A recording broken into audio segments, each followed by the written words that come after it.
bi ñu ko tegee loxo mu nekk rëbës naturellement xam ngeen ne dinañu dellu si ci séjour carcéral am mais aussi wax ci actualité bi ni mu ko tàmmee def lu ci mel ni tukki premier ministre ca Turquie mais loi aussi yi nu war a voté yóbbu ko assemblée nationale muy loi lanceur d'alerte accès à l'information office national de lutte contre la corruption déclaration de patrimoine kaddu yi Guy Marius Sagna yëkkati mu jur coow ci penc mi itam mënuñu ko ci bañ a njàmbas wax président légitime ak président légal mu jur coow lu rëy dinañ ci taataan xalaatam jeexalee ko plan dressement bi waaye jox kàddu gi dañuy dem seetaani extrait bu ndaw dellu si waat ci jotaay bi.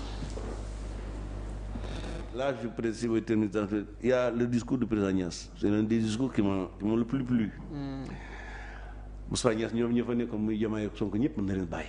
dëgg la. Carrière politique bi mu am kenn ci ñoom amu ko. Mais jox na cër Diomaye Faye. Ça a marqué tout le monde. mu ne ko sax mënumaa jóg di waxe waaye damaa bëgg am sa ndigal toog di wax. ak wuute gone gi ko doon wax gone gi ko doon wax zombie. ak wuute gone gi ko doon wax da ngay mucc deret. je crois que bu amee leçon bu ñu war a tirer de cette séance là c'est l'humilité républicaine de Ousmane de président Moustapha Niasse face à l'arrogance de Ousmane Sonko. cër bi mu jox surtout le président de la République en tant qu'institution. Un président de la République même bu dee bëy c'est le président de la République. C'est une institution. Et Ousmane Sonko n'a jamais gëmul woon loolu. Et d'ailleurs même maa ngi leen gis benn photo bu ñu génnee ça veut dire que ces gens-là ne savent même pas le protocole de la République du Sénégal ñuy ree ci bu ñu toogoon seen biirub saal di ree du sama yoon nekku ci mais publiquement boo xoolee ni ñuy doxee ni ñuy reere nga xam ne ñii xamuñu lan mooy république. Même protocole bi quand on est avec le président bi doo tolloog moom da nga koy ji bàyyi mu jiitu président mu war a jiitu président de l'Assemblée nationale tegu ci premier ministre door a ñëw loolooy protocole de la république du protocole Pastef protocole Pastef bu ñu àndee Ousmane Sonko mën naa ne ci digg bi jiite leen waaye protocole de la république président mooy jiitu premier ministre dem ba dend ak moom du tolloog moom président assemblée nationale du xaw a tolloog moom premier ministre nekk ci ginnaaw duñu wax duñu ree dañ naan pat. C'est la solennité. La République, c'est la solennité. Mais ñii ay gujafee yi bëgg a fooyee Sénégal encore une fois. Et je crois que la leçon de Niass que Niass a donné à Pastef là war nañ ko retenir ni mat na bàyyi Diomaye Faye. moo ko carrière moo ko gën carrière gis nga keroog cër bi mu ko jox. Et je sais qu'il ne partage rien avec lui sur le plan politique. Et c'est par respect même moo tax mu wujji ko. Quand je dis que oui bu ñu demee waruñoo dem moi je comprends pas. Et le gars tamit Mbengue Ndiaye. Ousmane Sonko lu bon lu ne wax na ko na dem laaji yaayam lan la Aminata Mbengue Ndiaye seq ak moom. yaayu kan.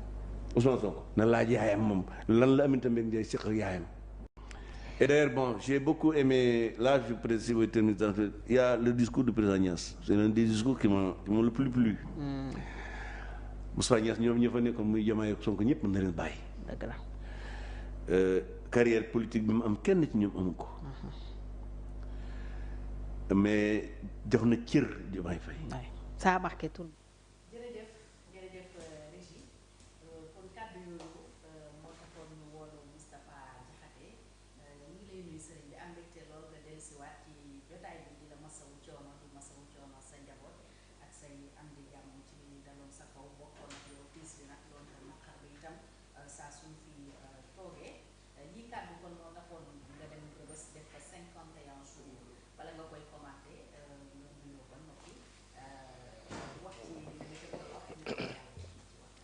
jërëjëf maa ngi lay nuyu maa ngi lay fay d'abord di la nuyu di nuyu waa Télé Sénégal TV di nuyu internautes yi nga xam ne ñu ngi nuyu seetaan di am mbégte waaw maa leen raw di leen nuyu donc di am mbégte dellusiwaat fii di ñaan yàlla leen fi wax nekk dëgg te am njëriñ. amiin Fatou tax ma leen nañ tegaat lii. bu doon ci kii enquête de police dañ ko tuddee retour sur les lieux du crime. ok fii dañuy dellu si les retours sur les lieux de l'offense au président de la République. Fatou ku dégg li ma wax fii nga jàpp ma ci ne dama offensé Bassirou Diomaye Faye c'est que ab naafeq nga. kàddu yi ma fi yëkkati yépp pour yëkkati république bi la république moo gën a féete Diomaye Faye kaw république moo nu féete ñun ñëpp kaw pour bëgg ñu jox république bu Sénégal cër moo tax ma yëkkati kàddu yi mu def et li gën a garaaw nag affaire bi 2h36 minutes la 2 minutes 36 secondes Ibrahima Ndoye rocc ci benn baat ne guñaafiye yi bëgg a foye réew mi mu jàpp ma ci waaye guddi yi ñu toll war naa am kersa parce que Ousmane Sonko mu toog ne Diomaye Faye matut kilifa wax jooju yaakaar naa moo gën a garaaw lii ma wax Guy Marius Sagna daañu ci di si xam naa mi ne Ousmane Diomaye Faye est un président illégitime te kàddu yépp jóge ci député Pastef ak premier ministre bu bokk Pastef kon Ibrahima Ndoye war na am kese ñiy offensé Bassirou Diomaye Faye waa Pastef la Ousmane Sonko la ak Guy Marius Sagna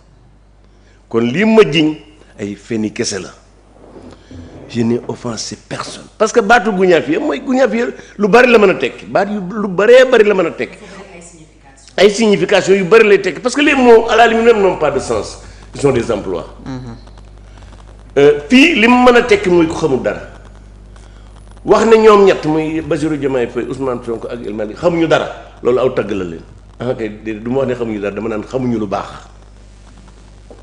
parce que nag réew mi bi ñu ko yore léegi mat na fukki weer ak juróom Pastef defagu fi lu baax waxagu fi lu baax donc nit wax dara dëgg nga jàpp c'est qu'en réalité xëy na dañu gis bu ci kanamee Ibrahima Ndoye dafay régler compte personnel di mbubum procureur di làqu ci président de la république pour wutalu lay lu ma bëgg a def parce que keroog bi ñu attaqué siège su taxawu Sénégal ma wax ne ña ko def bu leen jàpp ak ka leen ko digal dootuma ko jàppee procureur de la république benn loolu bokk na ci li ma mere bi des mooy bi ñu ma jàppee yu samay avocat dem seeti ko. cette fois-ci. bu njëkk ba. ok mu ne leen non monsieur Diakhaté ay waxam dafa dëgër samay wax yu dëgër lu ci yoonam xam nga man li sa wax la ma ci intéressé du dëgër gaal nooy ga na nekk dëgg man loolu ma intéressé benn mu ne oui moom il doit être un régulateur social mais lu yoonam ci moom ci li may tànn ne damay régulateur social wala damay opposé kon encore une fois vraiment mais en réalité au fil du temps ngay déglu leen gis tribunal grande instance parquet bi ni muy doxalee c'est que foofu ils ont décidé de mener une guerre contre les adversaires de Pastef c'est une guerre juridique contre les adversaires de Pastef surtout de Sonko une guerre juridique contre le droit à la critique une guerre juridique contre le droit à la liberté d'expression mais ils perdent leur temps damay wax toujours ne ku mënta tee catholique yi bàyyi messe jullit yi bàyyi julli ajjuma mënoo maa tee di wax mbonuk waa Pastef encore une fois li may wax nag mooy sànq nag dégg naa ngay wax ay nattoog masawoog déedéet Fatou man nekkuma woon ci coono bañ di ma masawu. nekkoo woon ci coono. ab nattu it amu fi ndax yàlla teguma ko ak nguur gu saay-saay ak magistrat yu leen di tërbiyewu coono bi xam nga coono moom c'est relatif. damay wax toujours ni maanaam kaso moom ka fay dugg coono ba mu fay daj ci boppam lay nekk. d'accord évidemment fa ma tëddoon ñeenti xaj yi ma yor sama kër benn xaj bu ne fa mu nekk moo gën fi néeg bi ma nekkoon. bien sûr.